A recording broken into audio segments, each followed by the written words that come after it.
राधे राधे भक्तजनों, आज आप सुनेंगे फागुन माह की संकष्टी चतुर्थी व्रत कथा। प्रत्येक माह में आने वाली कृष्णा पक्ष की चतुर्थी को संकष्टी चतुर्थी कहा जाता है। यह व्रत माता पार्वती के पुत्रा श्री गणेश को समर्पित है। इस दिन विधि विधान से भगवान श्री गणेश जी की पूजा करनी चाहिए। फागुन माह की संकष्टी चतुर्थी को दूज प्रिया संकष्टी चतुर्थी के नाम से जाना जाता है। एक बार की बात है, एक आदर्श राजा का राज्य था। वो राजा अत्यंत धर्मात्मा थे। उनके राज्य में एक अत्यंत साजन ब्राह्मण थे। उनका नाम था विष्णु शर्मा। विष्णु शर्मा के 7 पुत्र थे। वो सातों अलग अलग रहते थे। विष्णु शर्मा की जब वृद्धावस्था आ गई तो उसने सब बहुओं से कहा, तुम सब गणेश चतुर्थी का व्रत किया करो। विष्णु शर्मा सवाए भी इस व्रत को करते थे। आहू हो जाने पर यह दायित्व वो बहुओं को सौंपना चाहते थे। जब उन्होंने बहुओं से इस व्रत के लिए कहा तो बहुओं ने आज्ञा ना मानकर उनका अपमान कर दिया। अंत में धर्म निष्ठा छोटी बहू ने ससुर की बात मान ली। उसने पूजा में सामान की व्यवस्था करके ससुर के साथ व्रत किया और भोजन नहीं किया। ससुर को भोजन करा दिया। जब आधी रात बीते तो विष्णु शर्मा को उल्टी और दस्त लग गया। छोटी बहू ने मल मूत्र से खराब हुआ कपड़ों को साफ करके ससुर के शरीर को धोया और पोंछा। पूरी रात बिना कुछ खाए पिए जागती रही। व्रत के दौरान रात्रि में चंद्रोदय पर स्नान कर फिर से श्री गणेश की पूजा भी की। विधिवत पारण किया। विपरीत स्थिति में भी अपना धैर्य नहीं खोया। पूजा और ससुर की सेवा दोनों श्रद्धा भाव से करती रही। गणेश जी ने उन्हें दोनों पर अपनी कृपा की। अगले दिन से ही ससुर जी का स्वास्थ्य ठीक होने लगा और छोटी बहू का घर धन से परिपूर्ण हो गया। फिर तो अन्य बहुओं को भी इस प्रसंग से प्रेरणा मिली और उन्होंने अपने ससुर से क्षमा मांगते हुए फागुन कृष्णा संकष्टी गणेश चतुर्थी व्रत किया और साल भर आने वाली हर चतुर्थी का व्रत करने का शुभ संकल्प लिया। श्री गणेश की कृपा से सभी का स्वभाव सुधर गया।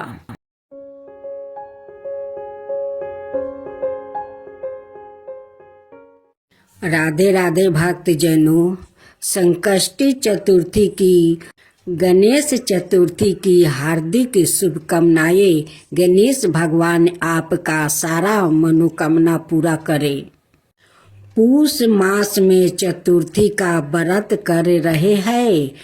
व्रत धारियों को दोनों हाथों में पुष्पा लेकर श्री गणेश जी का ध्यान तथा पूजन करने के पश्चात पूष गणेश चतुर्थी की यह कथा अवश्य ही पढ़ना अथवा सुनना चाहिए। संकष्टी गणेश चतुर्थी के दिन श्री गणेश के दर्शन और व्रत करने का बहुत महत्व है। पूस गणेश चौथ व्रत कथा के अनुसार एक समय रावण ने स्वर्ग के सभी देवताओं को जीत लिया। वो संध्या करते हुए बलि को पीछे से जाकर पकड़ लिया। वानर राज बलि रावण को अपने बगल में दबाकर किष्किंधा नगरी ले आया और अपने पुत्र अंगद को खेलने के लिए खिलौना की तैर से दिया। अंगद रावण को खिलौना समझकर रस्सी से बांधकर इधर उधर घूमते रहते थे। इससे रावण को बहुत कष्ट और दुख होता था। एक दिन रावण ने दुखी मन से अपने पिताम्बा पुलस्त्य जी को याद किया। रावण की यह दशा देखकर पुलस्त्य ऋषि ने विचार किया, रावण की यह दशा क्यों हुई? उन्होंने मन ही मन सोचा, अभिमान हो जाने पर देव, मनुष्य, असुर सभी की यानी गति होती है। पुलस्त्य ऋषि ने रावण से पूछा कि तुमने मुझे क्यों याद किया है?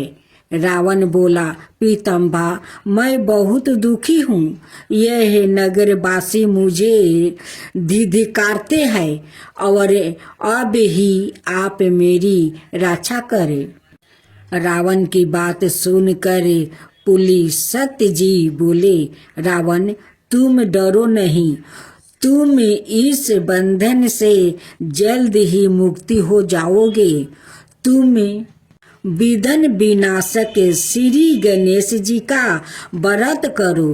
पूर्व काल में वित्रासुर की हत्या से छुटकारा पाने के लिए इंद्र देव ने भी इस व्रत को किया था। इसलिए तुम भी विघ्न विनायक श्री गणेश जी के इस व्रत को अवश्य करो।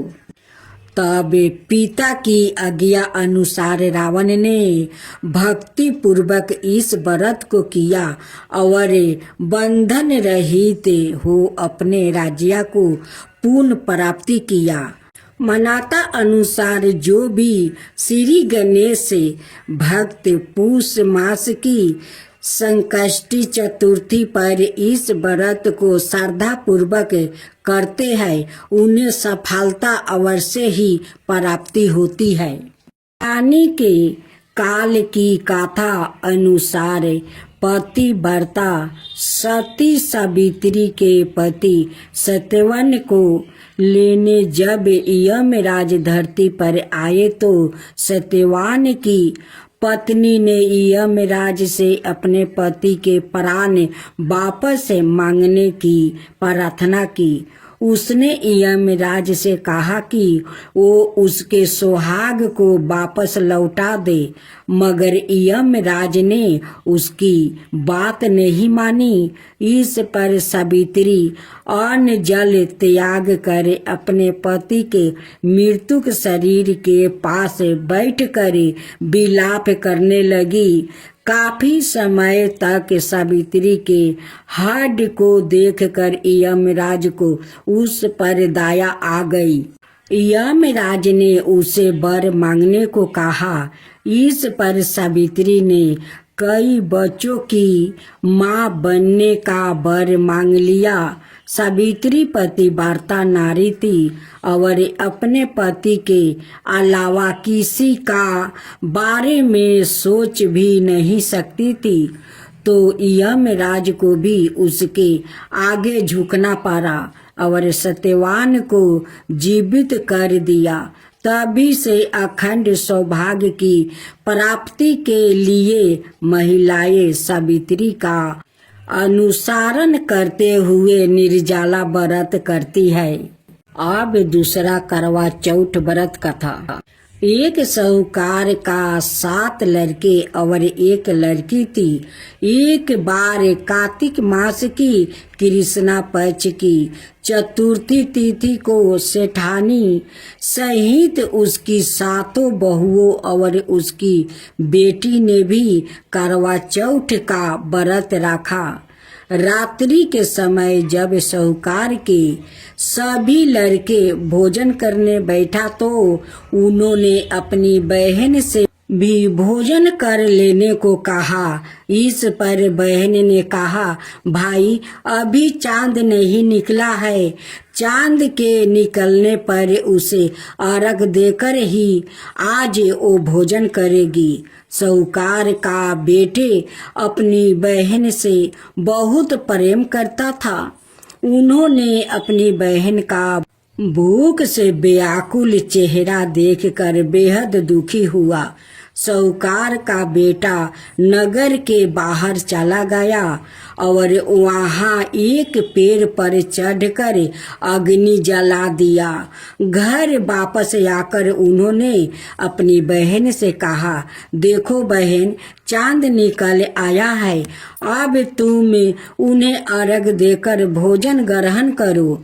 साहूकार की बेटी ने अपनी भाभियों से कहा, देखो भाभी, चांद निकल आया है, तुम लोग भी अर्घ देकर भोजन कर लो। ननद की बात सुनकर भाभियों ने कहा, ननद जी, अभी चांद नहीं निकला है, तुम्हारे भाई धोखे से अग्नि जलाकर उसके प्रकाश को चांद का रूप में तुम्हें देखा रहा है। साहूकार की बेटी अपनी भाभियों की बात को अनसुनी करते हुए भाइयों द्वारा दिखाया गया चांद को अर्घ देकर भोजन कर लिया। इस प्रकार करवा चौथ का व्रत भंग करने के कारण विघ्न हर्ता भगवान श्री गणेश साहूकार की लड़की पर क्रोध हो गया। गणेश जी की क्रोधता के कारण उस लड़की का पति बीमार पड़ गया और घर में बचा हुआ सारा धन उसकी बीमारी में लग गया।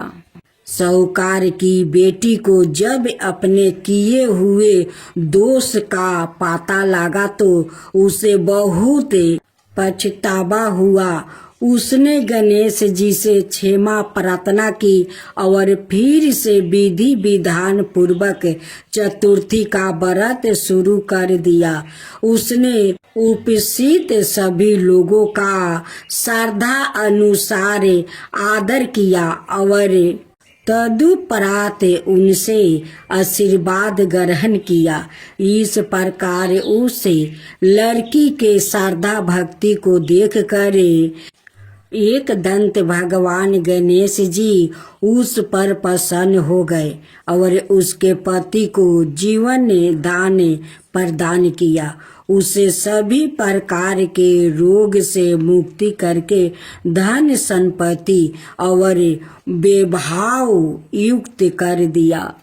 अब 3वां अध्याय करवा चौथ व्रत का था। एक बार अर्जुन नीलगिरी पर तपस्या करने गए। द्रौपदी ने सोचा कि यहाँ हर समय अनेक प्रकार की विघ्न बाधाएं आती रहती है। उनके शमन के लिए अर्जुन तो यहाँ है नहीं, अत कोई उपाय करना चाहिए। यह सोचकर उन्होंने भगवान श्री कृष्णा का ध्यान किया। भगवान वहाँ उपस्थित हुआ तो द्रौपदी ने अपने कष्टों को निवारण हेतु कोई उपाय बताने को कहा।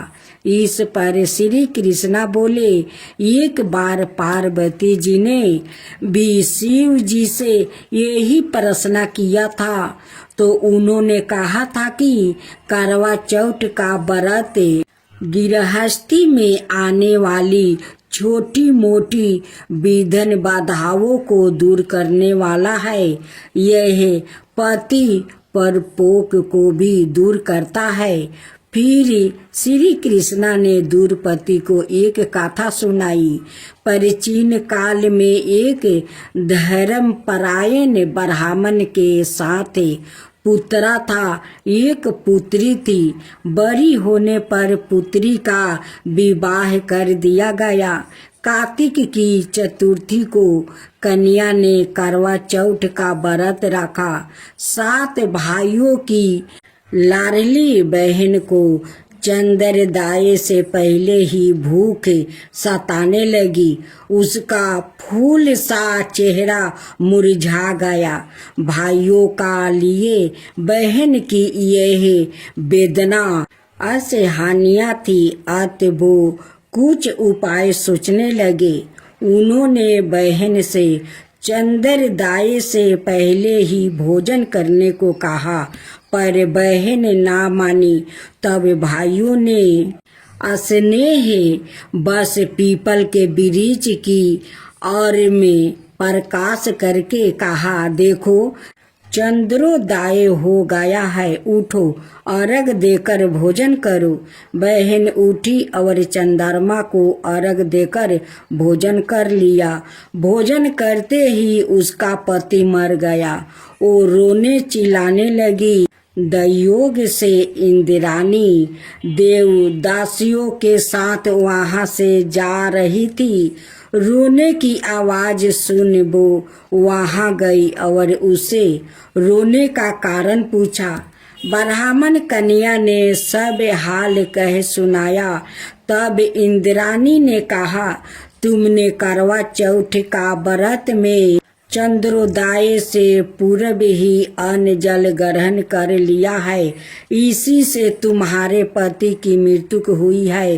अब यदि तुम मृत्यु पति की सेवा करती हुई 12 महीना तक प्रत्येक चौथ को यथा विधि व्रत करो, फिर करवा चौथ को विधिवत गौरी शिव गणेश कार्तिकेय सहित चंद्रमा का पूजा करो और चांद उदय के बाद अर्घ देकर अन्न जल ग्रहण करो, तो तुम्हारे पति अवश्य जीवित हो उठेगा।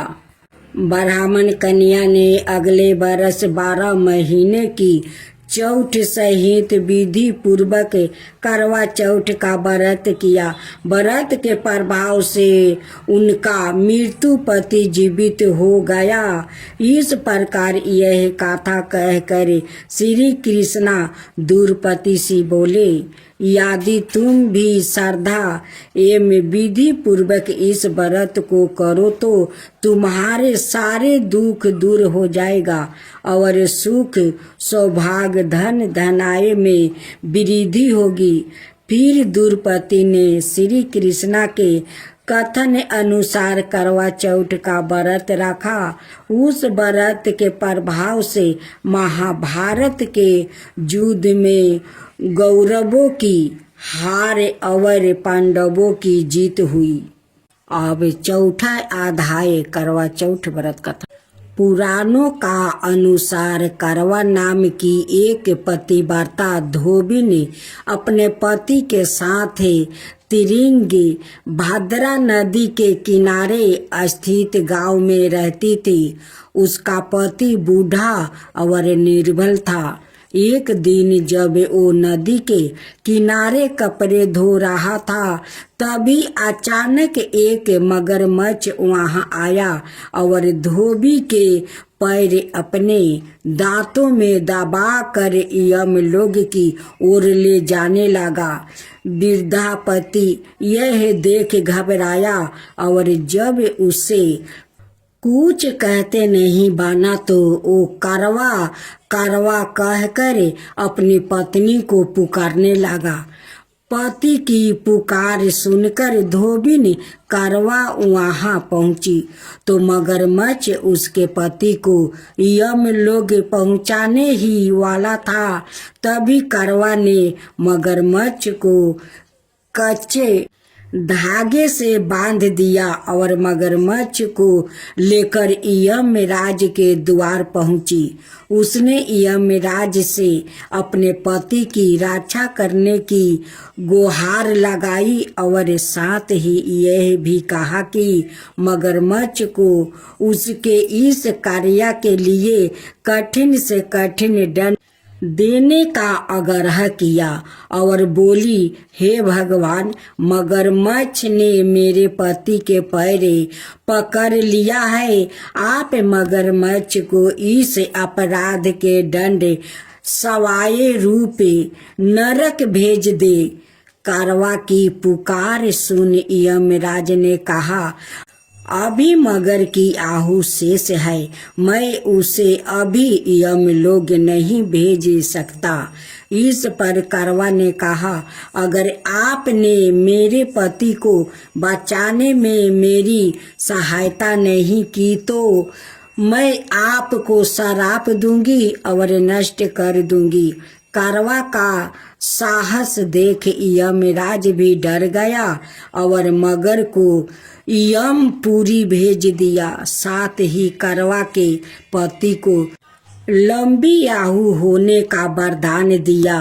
तब से कार्तिक कृष्णा की चतुर्थी को करवा चौथ व्रत का प्रचलन में आया, जिसे इस आधुनिक योग में भी महिलाएं अपने पूरी भक्ति भाव के साथ करती है और भगवान से अपनी पति की लंबी उम्र की कामना करती है।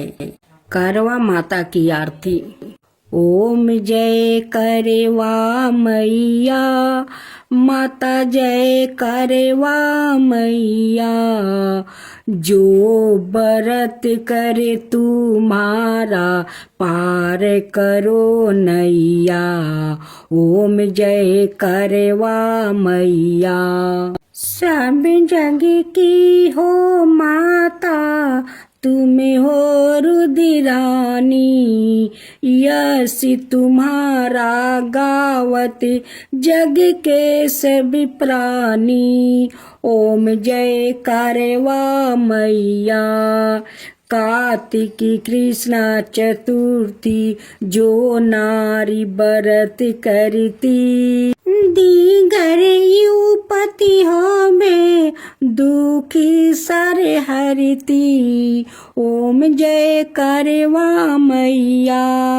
होय सुहागिन नारी सुख संपत्ति पावे, गणपति जी बरे दयालु विधन सब नासो। ओम जय करवा मैया। करवा मैया की आरती व्रत करे जो गावे, व्रत हो जाता पूरन सब विधि सुखी पावे। ओम जय करवा मैया। ओम जय करवा मैया। ओम जय करवा मैया। राधे राधे भक्तजनों, आज आप सुनेंगे विनायक गणेश जी की व्रत कथा। गणेश जी विघ्न विनायक और शीघ्र प्रसन्न होने वाले देवता है। अगर कोई सच्चे मन से गणेश जी की वंदना करता है तो गौरी नंदन तुरंत प्रसन्न होकर उसे आशीर्वाद प्रदान करते हैं। वैसे भी गणेश जी जिस स्थान पर निवास करते हैं, उनकी दोनों पत्नियां रिद्धि और सिद्धि भी उनके साथ रहती है। उनके दोनों पुत्र शुभ और लभ्य का आगमन भी गणेश जी के साथ ही होता है। कभी कभी तो भक्त भगवान को असमंस में डाल देते हैं। पूजा पाठ और भक्ति का जो वरदान मांगते हैं वो निराला होता है। काफ़ी समय पहले की बात है। एक गांव में एक अंधी बुढ़िया माई रहती थी। वो गणेश जी की परम भक्त थी। आँखों से भले ही दिखाई नहीं देता, परंतु वो सुबह शाम गणेश जी की बंदगी में मगन रहती थी। नित गणेश जी की प्रतिमा के आगे बैठकर उनकी स्तुति करती है, भजन गाती है, वो समाधि में लीन रहती है। गणेश जी बुढ़िया माई की भक्ति से बड़े प्रसन्न हुए। उन्होंने सोचा, यह बुढ़िया माई नित हमारा स्मरण करती है, परंतु बदले में कभी कुछ नहीं मांगती है। भक्ति का फल तो उसे मिलना ही चाहिए। ऐसा सोचकर गणेश जी एक दिन बुढ़िया माई के सम्मुख प्रकट हुए और बोले, माई, तुम हमारी सच्ची भक्त हो।